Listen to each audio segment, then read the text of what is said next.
This is a Des Moines Historical Society members-only presentation.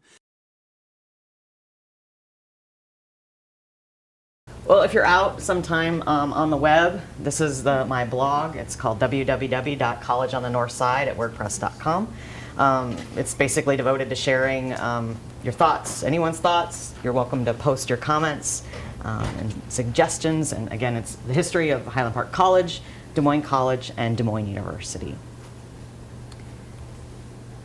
These are the people I'd like to thank. I'd like to thank Laura, who just gave my introduction, John, the Des Moines Historical Society, my husband, who had to unfortunately listen to this for my presentation for the last month or so to practice, and all of you that came to listen to me tonight. Thank you very much. The colleges that were at where Park Fair is today never had a good financial footing in its entire 65-year existence. The colleges were sold multiple times to different owners. This is kind of what I'm going to touch on tonight. In 1889, Highland Park College became a business educational venture. In 1893, panic hit investors hard, and the property was sold in 1896. In 1911, it was sold to the Presbyterians, then sold again 7 years later to the Baptists. Then in 1927, it was sold to what I call the BBU. They were a fundamentalist Baptist group out of Canada. And then in 1929, it was closed by the trustees due to a riot. The campus was abandoned from 1930 to 1943 when an entrepreneur by the name of Alfred Lawson purchased the old Des Moines University campus and started his college, Des Moines University of Lysonomy. And then the college eventually was raised for Park Fair Mall today. Really, I need to start at the beginning and how Highland Park College came into being. Sorry, lost my place. In the 1880s, Des Moines and the country was booming. The population in Des Moines in 1880 was 22,408. By 1900, it jumped to 62,000. So Des Moines itself was expanding, and one of the areas they looked to was North Des Moines. One of the ways that they got people into this area was a bridge, rail car service, and cheap land helped draw investors, especially to this area of Des Moines. In May of 1888, articles of incorporation were drawn up by the Polk County Recorder, and that organization was Highland Park Land Company.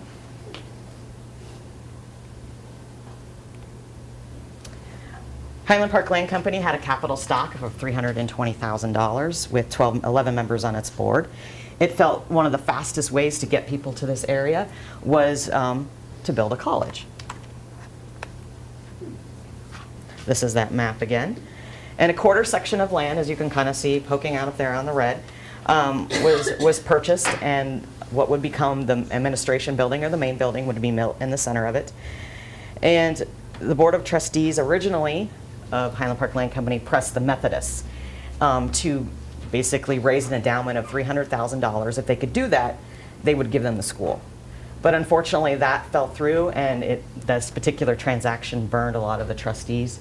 And they decided that what they really wanted was a school in Des Moines that offered, quote, a college outside of sectarian lines, which could reach a large class of earnest, progressive young men and women who had found sectarian differences a bar to their choice of schools. This was from an officer of Highland Park College on a letterhead in 1889. Whether the college was built as an educational venture or purely to make a profit was a sensitive subject for years to come. Oliver H. Longwell, who had become the president of the college for some 20 years, was even sensitive to this profit accusation even when he was writing his autobiography in 1919. I probably venture more toward that it was probably more to make money. And one of the reasons why is this article, or this advertisement/article I found in the Estherville Daily News. This was just a small clipping. It's actually a full-page ad announcing, I'm going to summarize it here. It says, Highland Park College, Highland Park was a splendid location, had pure air, light taxes, paved streets, rapid transit, fine churches, good society, and college education.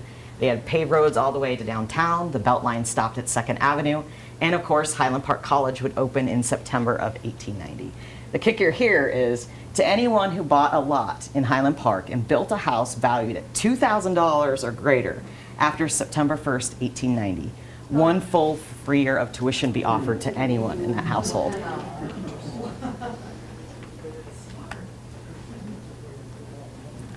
Now that the trustees of Highland Park Land Company had began to build their administration building, they looked to try to find someone to run their college. At first, they turned their attention to Highland Park College, to a man by the name of William Crone. He was the superintendent of Western Normal College in Shenandoah, Iowa. And the reason they looked at him was because he'd basically built this college from the ground up, and that's what they were basically trying to do at Highland Park College. The trustees met with Crone, and he thought he had the job in the bag. What Crone wanted to do was have a few of the trustees come and kind of feel him out. He took into his confidence the principal of the school, Oliver H. Longwell, and told Longwell to kind of give him a good impression to the trustees. Well, this ended up being Crone's biggest mistake, because when the trustees sat in on one of Longwell's classes, they ended up being so impressed by him that they ended up offering the job to Longwell instead.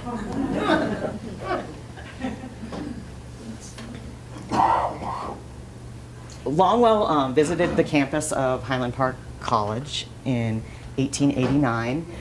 This picture is from his autobiography. He said he inscribed this as probably from around 1890 to 1891, 92. But when Oliver Longwell got there, he described the area as a muddy mess with planks for sidewalks. He thought it didn't really look like anything quite yet. He met with the trustees, they discussed figures, but nothing was put into writing. So for 3 months, he didn't hear anything from the trustees. He thought he was basically being jerked around. And finally, in the end of the year, in 1889, he finally received word from the trustees to come to Des Moines again. This time they offered him a salary and figures, and then in January, they offered him a full 5-year contract and complete control of Highland Park College. And what I mean by complete control is, this shows an ad. Longwell was in charge of things like the prospectuses, college catalogs, ordering furniture, equipment, and he had complete control in choosing any faculty he so desired. Even when the college was being raised in the 1950s, many students talked about how Longwell really wanted the school to be. It had smaller class sizes, more personal attention from professors, so kind of like your community college experience today.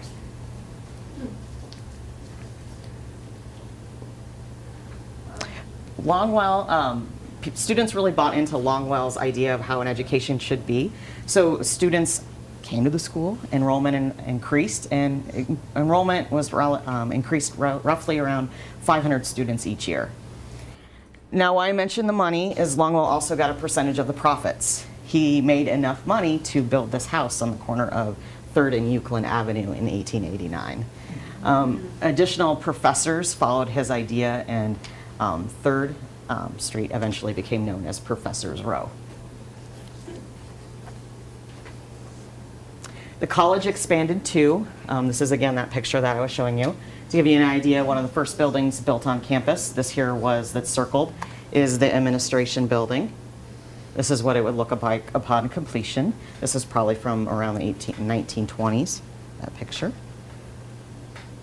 This building here, the second building on campus, was Humboldt Hall. This was originally built as a dormitory for girls. Later on, it would change to a dormitory for boys. But this is what it looked like upon completion there.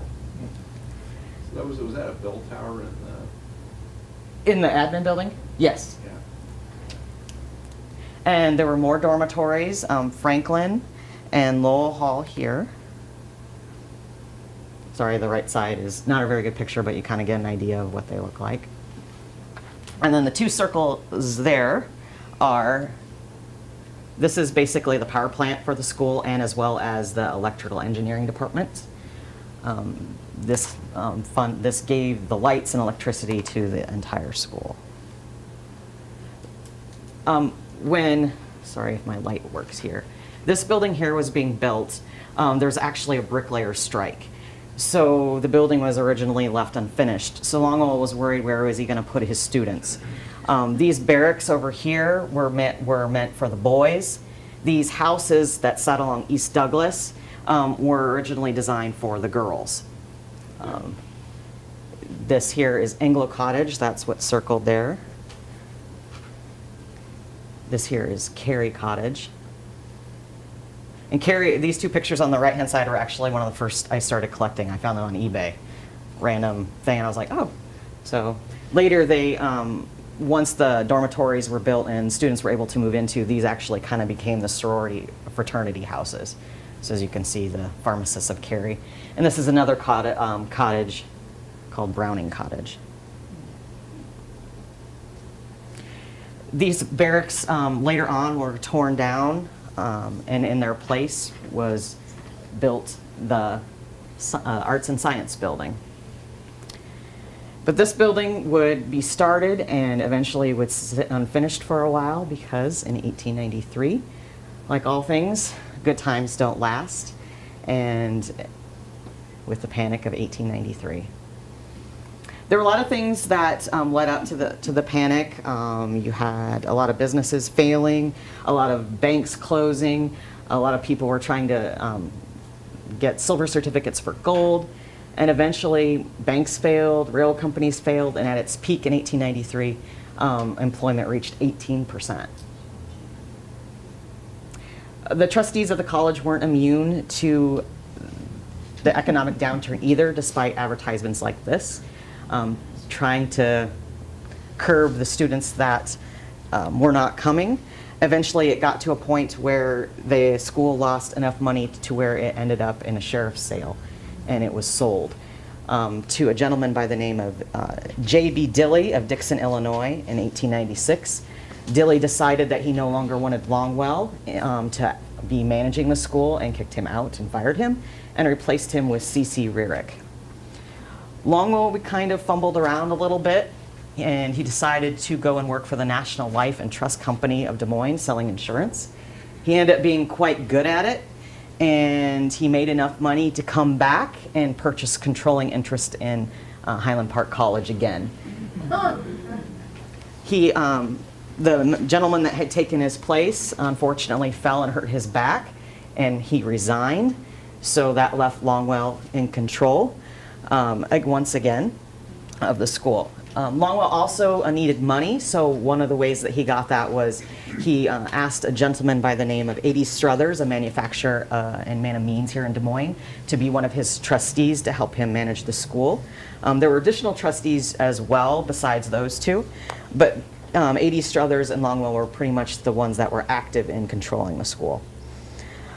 Longwell, one of the things that he wanted to do was increase the school's arts and science departments. The building here, the arts and science building, which had actually been sitting without a roof for the years of instability, was finally finished, and that building became home to the pharmacy, commercial, and music departments, as well as the school library. I like to show this picture because there's no elevators, and you probably get pretty wore out running from class to class with all those stairs. And it also had a gymnasium inside of it. Longwell actually originally did not like school sports. He thought that it took away from the academic life of the students. But since he was now one of the main drivers of keeping the school alive, he decided to give in to his dislike of college sports.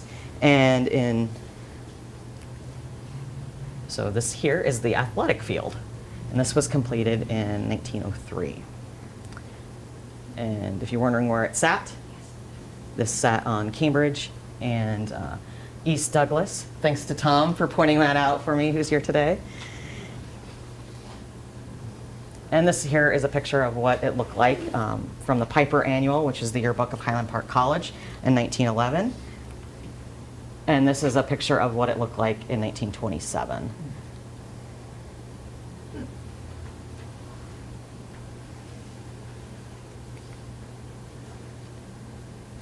These are just some uniforms from Des Moines University, which the college would later be called. You can kind of see some pictures of those here.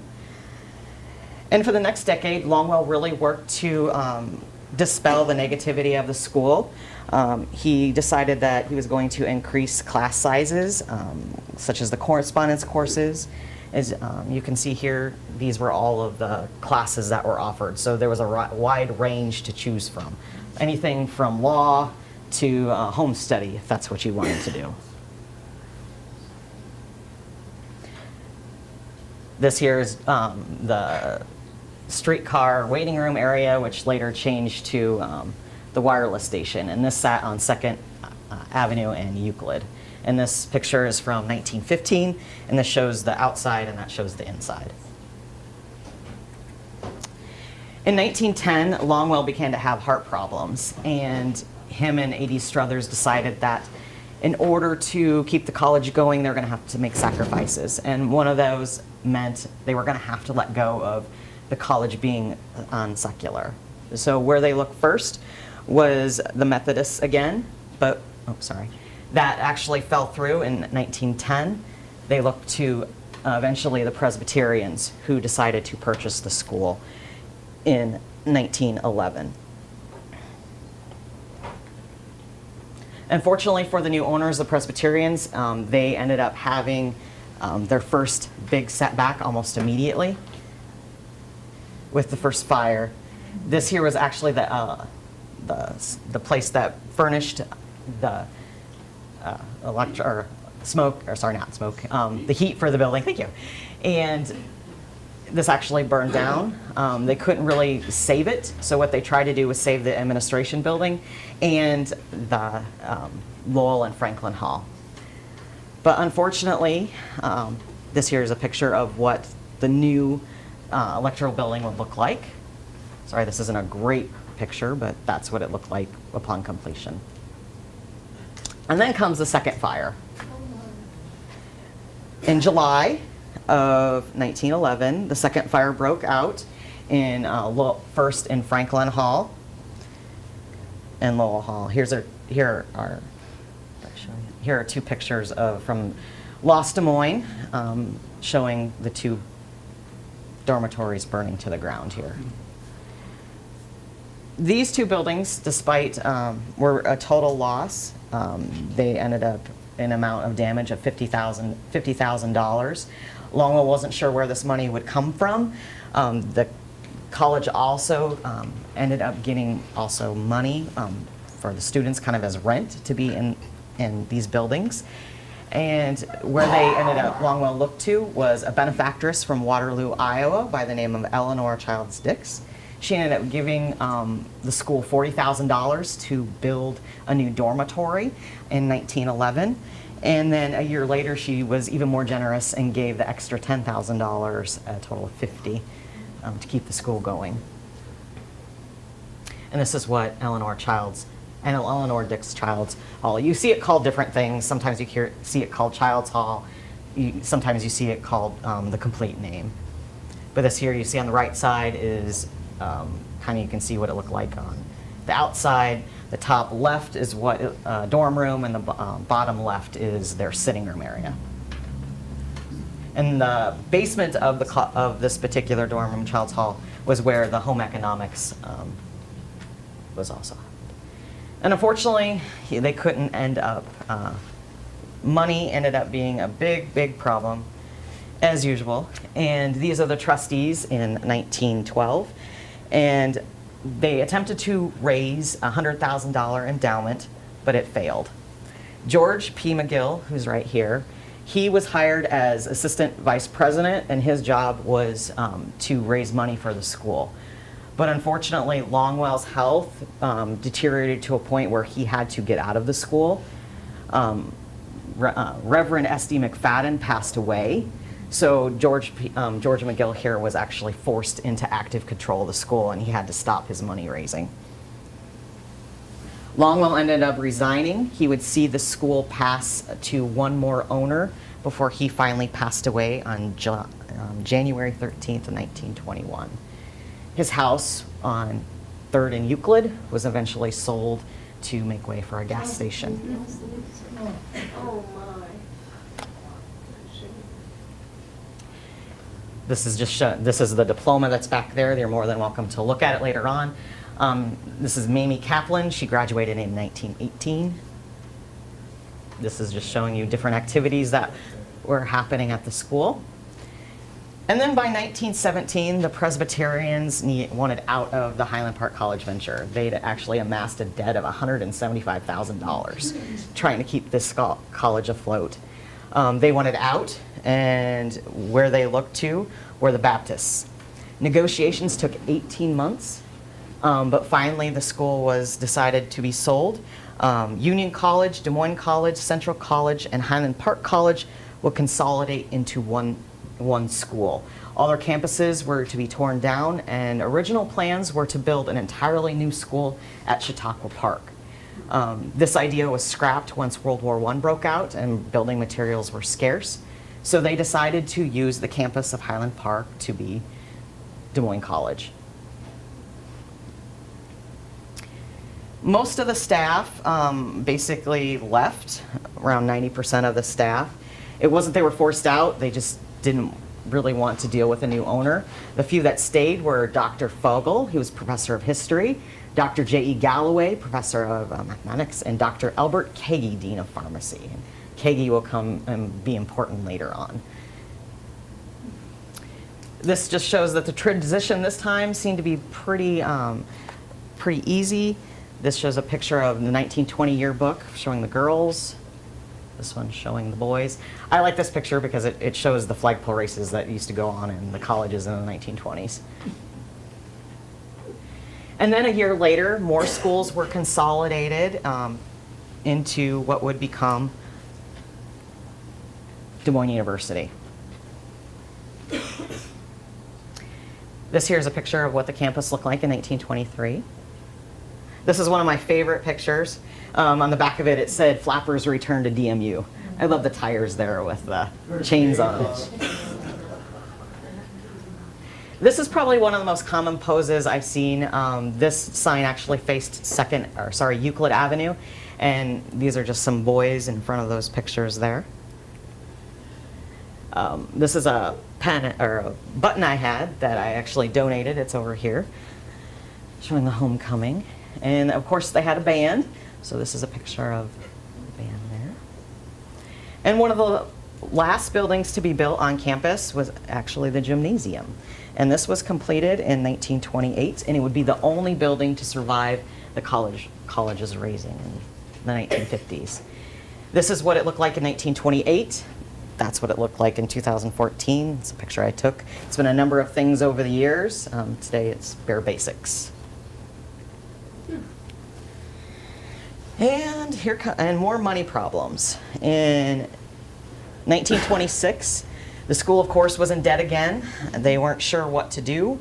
Offers were to sell it to Drake University, but some of the more conservative members of the trustees that were Baptist did not want the school to go outside Baptist ties. So they decided, what are we gonna do? There was also some schisms within the Baptist organization itself. You ended up having the modernists, and also you had the fundamentalists. And the fundamentalists believed at this particular time that literal interpretations of the Bible, things like evolution, should not be in education whatsoever. One of the fundamentalist groups that decided that they would really like to purchase the college was the Baptist Bible Union, or I'm going to call it the BBU, out of Canada. The Baptists before the BBU said that the BBU could purchase a school if they could raise $50,000. They only raised $40,000, but that was good enough. And the college was sold one more time to the Bible Baptist Union. This here is a picture of the trustees.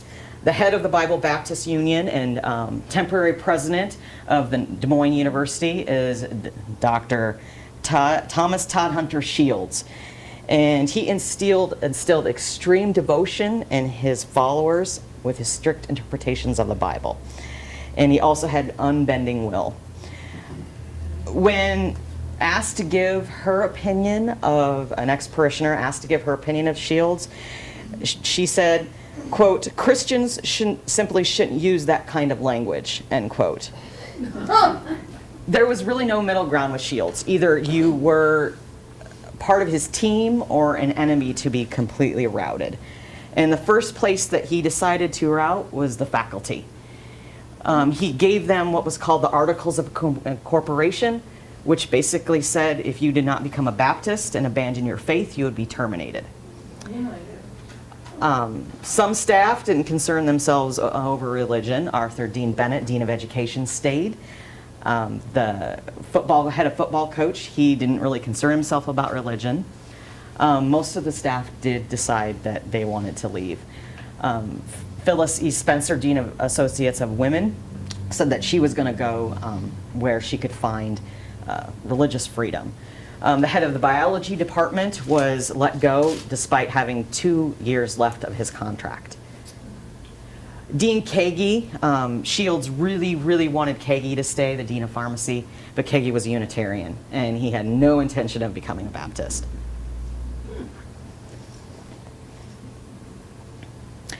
So returning students to the 1927-1928 academic year found most of their previous year's activities curbed.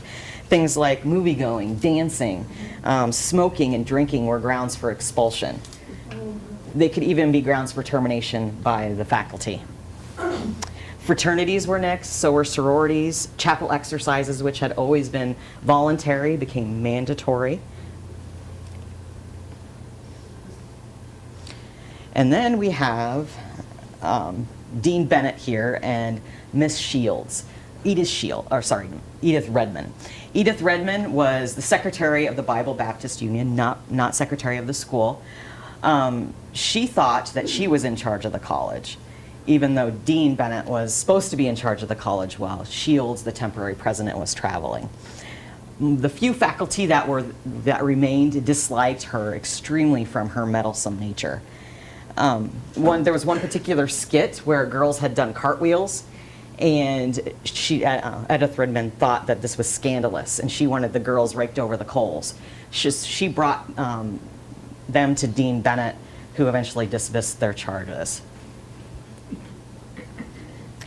Really, the tensions between the students and the faculty began to escalate. There were little things along the way. One of them was at the Washington banquet. This banquet had been around since Longwell's tenure. It celebrated Washington's birthday. Shields did not like it because he thought it was basically showing too much anti-British sentiment.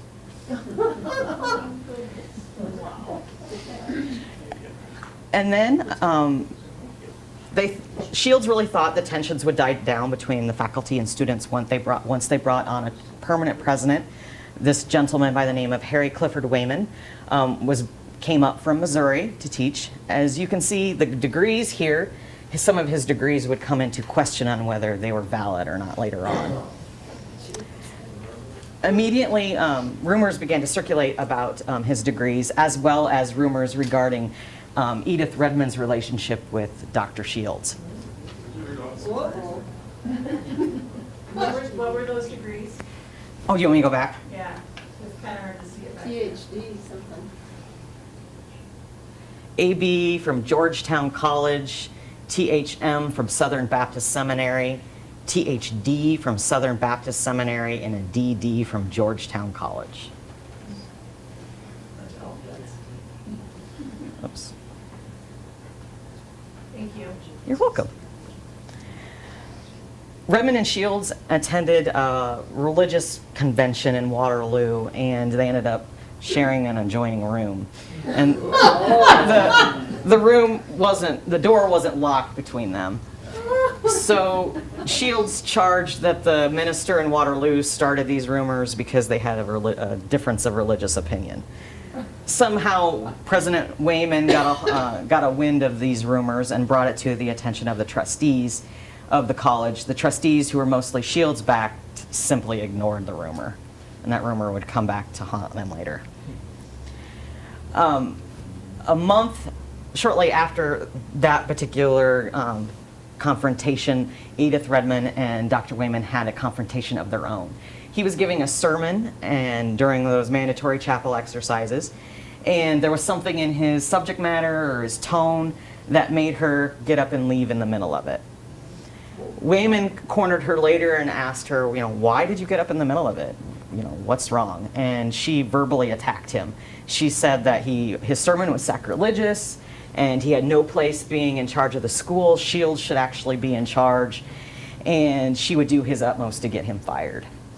Wayman countered and said that that was fine, but if he was going down, she was going down too, because he basically knew that their relationship was not a rumor. The following week, Edith Redmond invited the entire senior class to a banquet, and they all refused to go. Wow. The reason is that Wayman had confided to the class president, Sirik Peterson, who's right here. Wayman confided to Peterson that Shields was going to let go of more faculty. And the reason why this was important was because the college was already on was already in trouble for accreditation and on probation because of their lack of staff and lack of faculty. So some of the students decided to press the trustees to have a mandatory meeting to basically get Shields and Redmond out of there.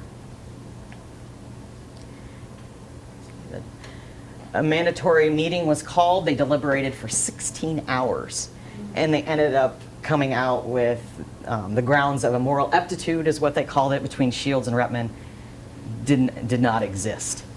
Students had been gathering on campus all day long, and once they found out about Shields and Redmond not being fired, their anger erupted into violence. You can see some on the campus in here. After Wayman and them had let go, once the meeting was done, Wayman and some of the trustees went home thinking that everything was settled, all the matters were done. Shields wasn't done yet. Him and Edith Redmond and a few of the more loyal trustees went back to the college with the idea that they were going to fire the entire faculty. So a reporter was also at the administration building at the time from the Des Moines Register, as well as a photographer. He was on the phone relaying what was going on, and he could hear the students getting more agitated outside, and then the rocks started getting thrown through the window. And he could hear the students calling, "Get Shields, kill him." So the students rushed through the building, stormed the building. Shields and a few of the trustees and Miss Redmond ran into another room to hide. One of the unlucky trustees was cornered by a student. But before they could get any punches in him, the photographer snapped his photo, and the angry students turned on the press. And they started throwing punches and beating up the photographer and beating up the reporter. And while this was going on, Shields managed to get to a phone and call the Des Moines Police Department. He was adamant that the students were going to kill him. They needed to get there fast.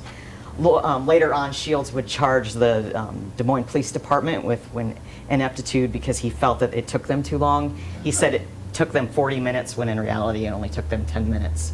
And they sent 2 police officers to dispel the rioters, and no arrests were made despite an investigation. Shields also demanded that the police escort him to the train station downtown. Police eventually decided that was okay, and they escorted him down to the train station to leave for Canada. This is what the administration building looked like after the students got done with it.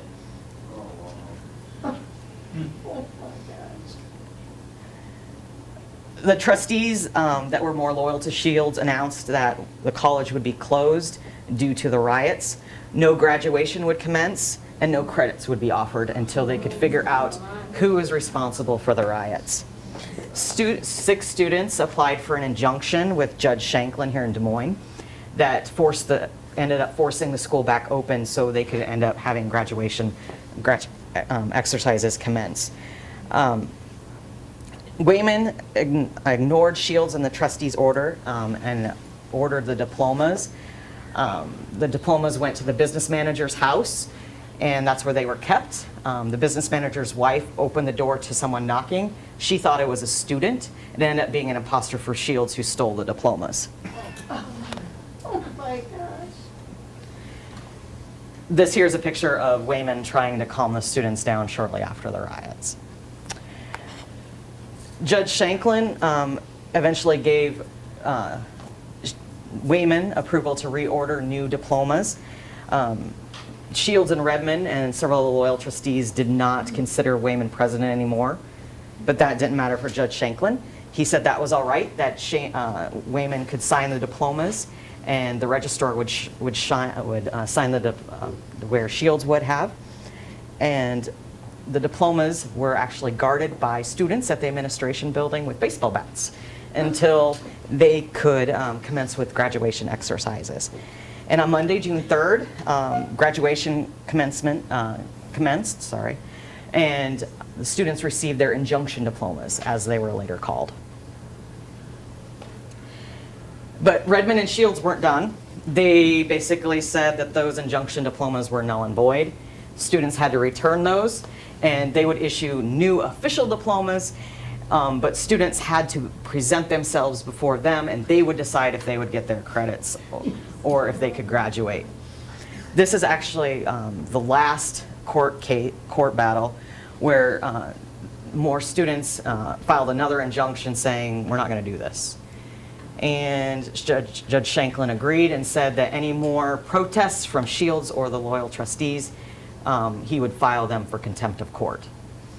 The 3 and 4, the 3 is the lawyer for Shields, 4 is Shields, 1 and 2 are the lawyers for the students. 5, no one could quite figure out who he was. Some thought he was a bodyguard for Shields. And 6 was Edith Redmond.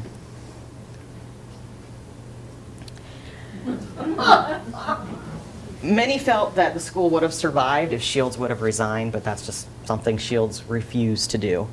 Wayman said, quote, Des Moines University was the dream of my life and the noble faculty working with me as well.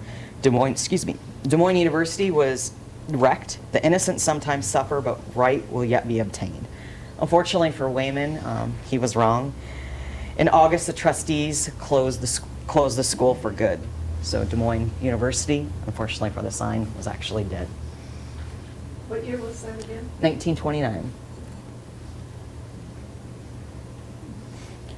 Anything that was deemed worth saving, they carted it off to Sioux Falls College in Sioux Falls, South Dakota. It was later renamed Sioux Falls University. If you want to go visit their archive today, this is basically where all the paperwork, all the documents, everything that you want to know is at Norman B. Means Library in Sioux Falls.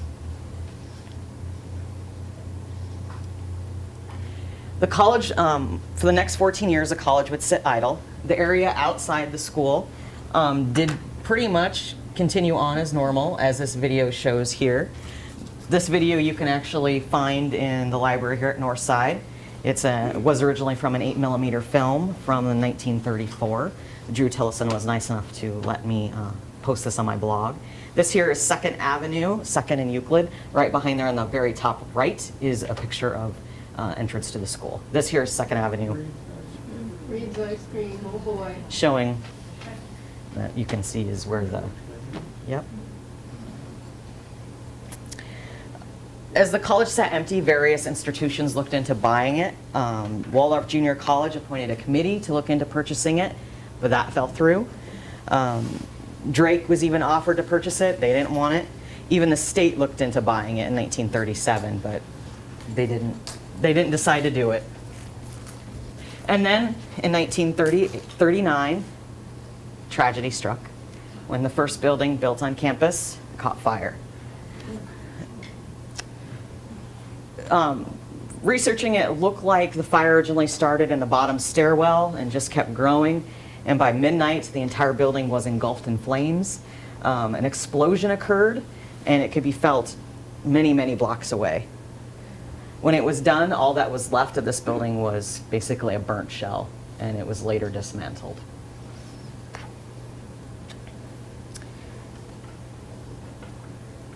Sorry.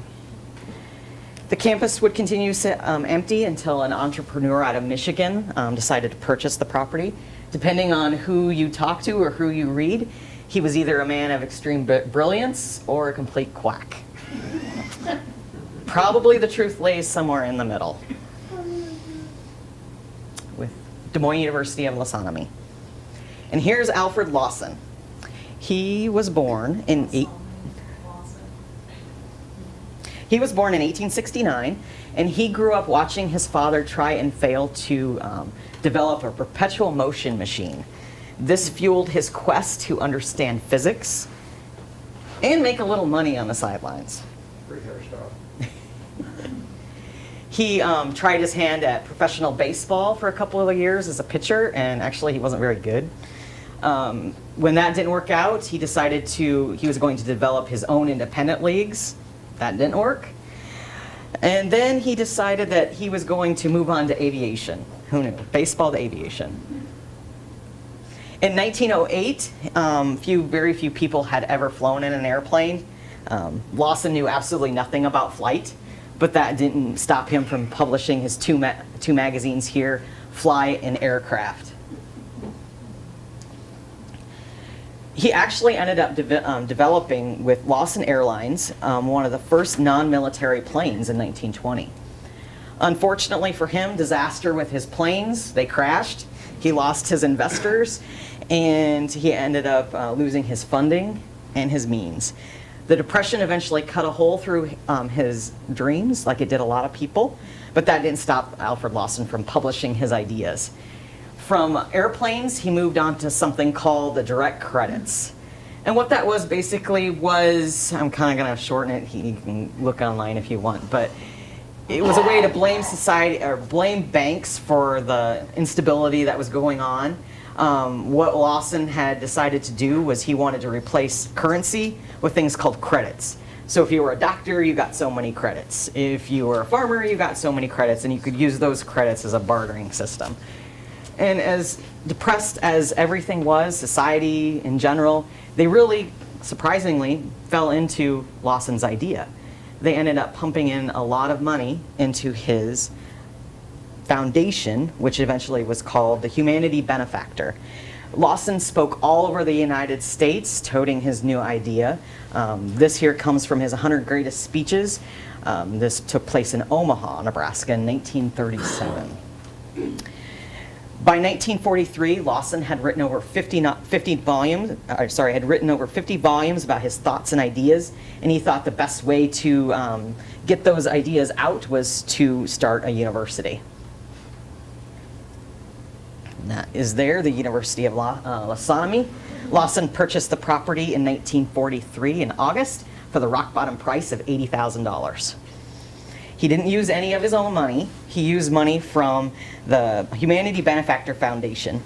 Articles of incorporation were drawn up in December of 1943, making Lawson the donor with a 5-member board of trustees in charge of Des Moines University of Lausanne.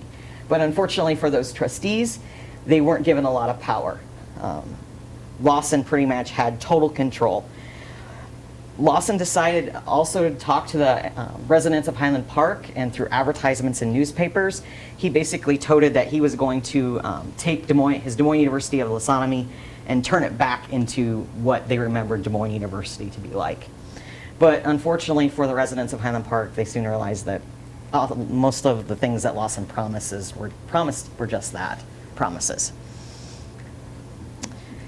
Neighbors were awakened once Lawson moved all of his followers into the buildings on campus. Neighbors were awakened at 6 a.m. every morning to a bugle call. Young children worked on the campus, making some wonder how he skirted child labor laws. Merchants became upset because Lawson would not do business with them unless they advertised in his Benefactor magazine. There were a few more points of contention with the residents that they had with Lawson.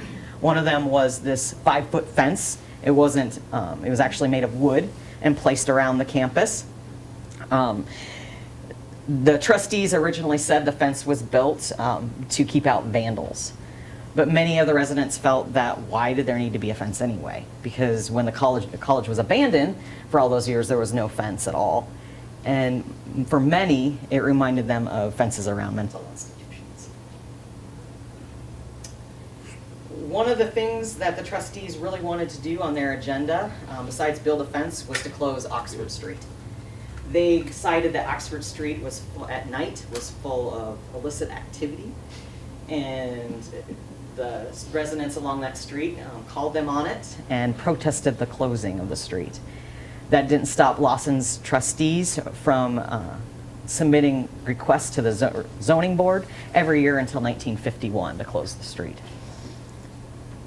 Another thing that the trustees wanted to do was get local tax exemption, state tax exemption, and local tax exemption status. They'd already been granted a federal tax exemption at the federal level. The county assessor was able to actually get into the campus in 1948. What the assessor found was basically nothing in the school looked like a college. Most of the students were not within collegiate age. There was no faculty, there was no classes. And then eventually a 12-year-old girl named Margaret Baker would basically mirror the assessor's claims.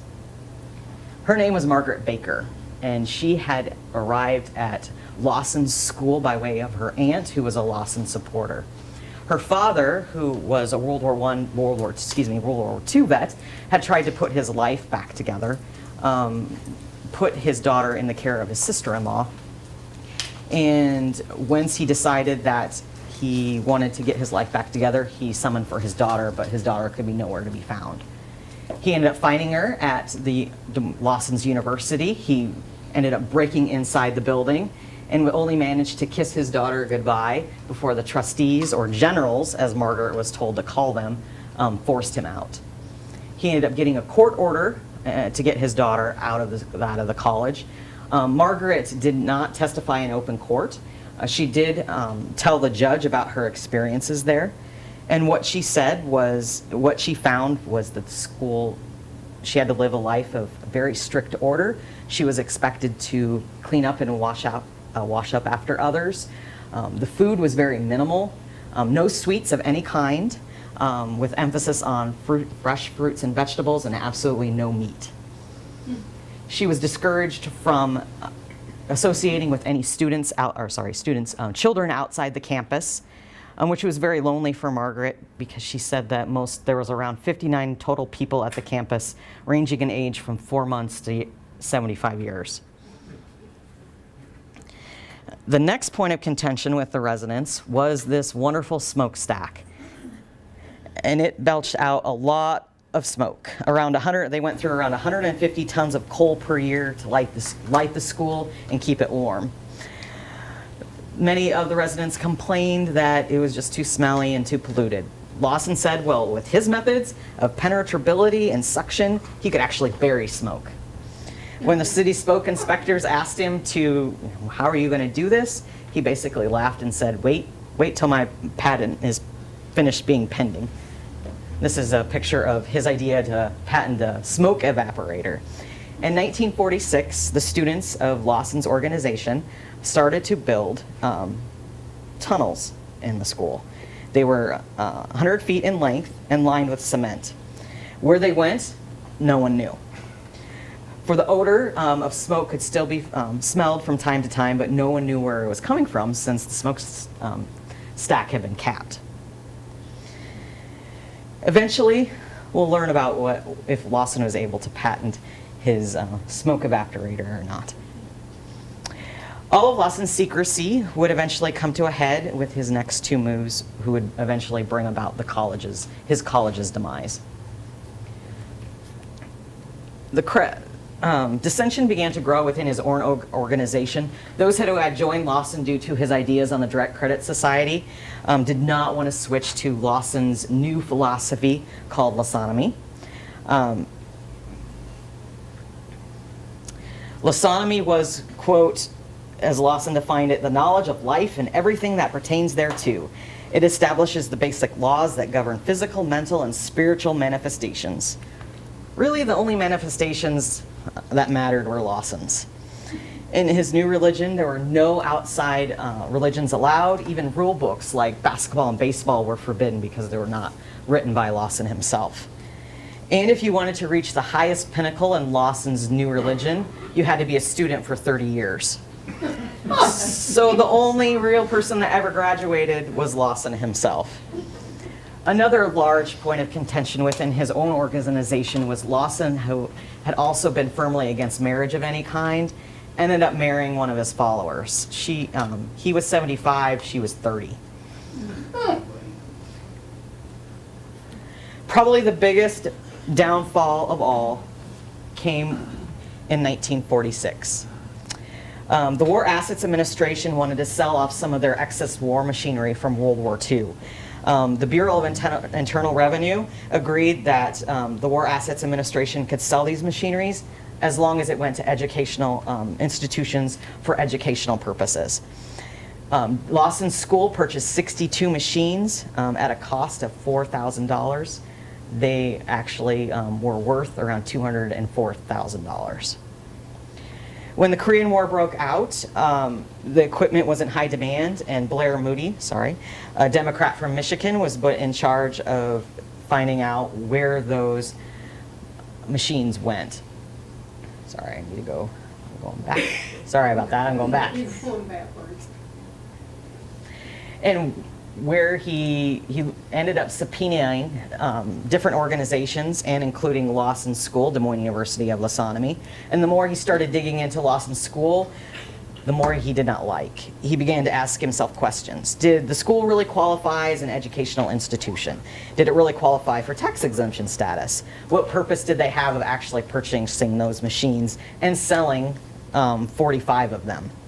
Did they even have legal authority to sell them? So Moody decided to get those answers for himself. That there is Lawson being interrogated, and when he was asked questions before the committee, he gave rambling, incoherent answers. You can actually read some of the transcripts from the thing, and Lawson's, you feel like you're going in circles because he just makes absolutely no sense. One of the back of this picture, it says, he said, quote, he could not understand what they were asking him because his mind was, quote, filled with too many great physiological thoughts to be bothered by their questioning. The government eventually dug deeper and decided that they did not like what they found. The Federal Securities Administration recommended to the Justice Department possible criminal prosecution and civil action, and to obtain the unsold machinery. In May, the Bureau of Internal Revenue revoked their tax exemption status, and then eventually the Justice Department gave notice to the District Attorney and the Southern District of Iowa to prepare to seize the property. In July of 1955, the remaining machinery, which had been housed in the electrical plant, was removed and taken to the state fairgrounds to be dispersed and sold to given to true educational institutions, and that's what this picture is here. Lawson knew his days were numbered, so he ended up selling the property to a Des Moines developer to build a shopping mall. Lawson ended up leaving the state, and he ended up passing away in November of on November 29th, he ended up passing away in a hotel room in San Antonio, Texas. What year? I didn't have that, but I can get that to you. This here shows, sorry, I'm off here. The college was eventually dismantled. The first building to go was Humboldt Hall here. That actually took 5 weeks to dismantle. The this Arts and Science building went next. This here is where the machinery was housed. This is the electrical plant, as well as the place for electrical engineering departments. This is an earlier picture because this administration building was gone. And then this building here was Child's Hall. That building would wait until 1955 to be dismantled because as part of the deal with the developer, the few Lassonomists that remained could stay there until they found homes. And then we come into Park Fair Mall.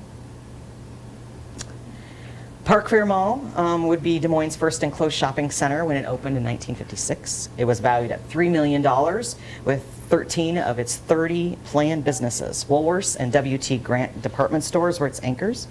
And Park Fair has had its ups and downs over the years, but of course, it's still there. What year was that built, you said? What I have is 1956.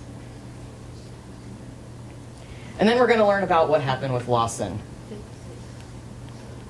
When the college was being raised, the construction workers found those tunnels that Lawson students had built in 1946. They also discovered a blower in the electrical building. And that blower blew the smoke outside and through those tunnels. And they also found some vents where that smoke came up through, under some dense hidden shrubbery. Did Lawson fail to get his machine to work properly and had those vents built? Or was it all a sham? We don't know. The only person that knows is Lawson. Again, thank you for everyone for coming tonight.